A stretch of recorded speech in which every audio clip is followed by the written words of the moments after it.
இப்போ வந்து நான் இன்னைக்கு புதுசாக ஒரு ரிமோட் கண்ட்ரோல் ஏரோப்ளைன் ஹெலிகாப்டர் வாங்கியிருக்கேன். சார்ஜபிள். நான் வந்து ஃபஸ்ட் டைம் வாங்கினேன் அது ஒரு வாட்டி. அது எனக்கு எப்படி யூஸ் பண்ணணும்னு தெரியாதுன்றதுனால உடஞ்சிருச்சு.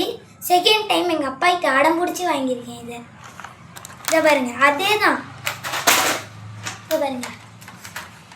அதெல்லாம் ரொம்ப ஒஸ்ட்டாக இருந்தது. இது நல்ல குவாலிட்டியாக இருந்தது. ஆனால் கொஞ்சம் அடி வாங்கிருக்கு. நல்லா இருக்கா பாருங்கள். இப்போ நம்ம இதை அன்பாக்ஸ் பண்ண போகிறோம். வாங்க. ரிமோட் கண்ட்ரோல் வந்து லெஃப்ட் ரைட் தான். அப்போ வந்து மேலே போகும்.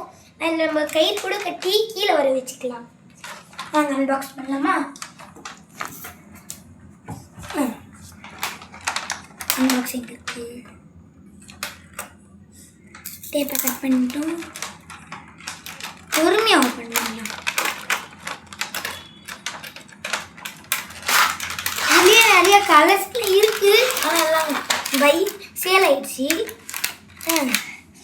இதான் நல்லா இருக்கா? இது எப்படி சுற்றுதுன்னு இருக்கலாம். வாங்க.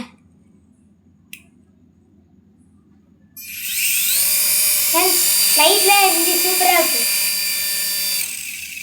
சூப்பராக சுற்றுது. இப்போ பறக்க விட முடியாது. சார்ஜ் பண்ணணும்.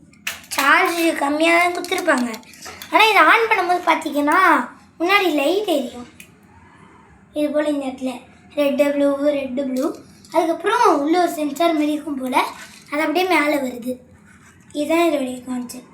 இதை சார்ஜ் போட்டு நாளைக்கு காலையில் ஃபுல் சார்ஜ் 6 ஹவர்ஸு 4 ஹவர்ஸ் வரையும் வருமோ. சார்ஜ் போட்டு இப்போ நான் போய் சார்ஜ் போட போகிறேன். பாய்.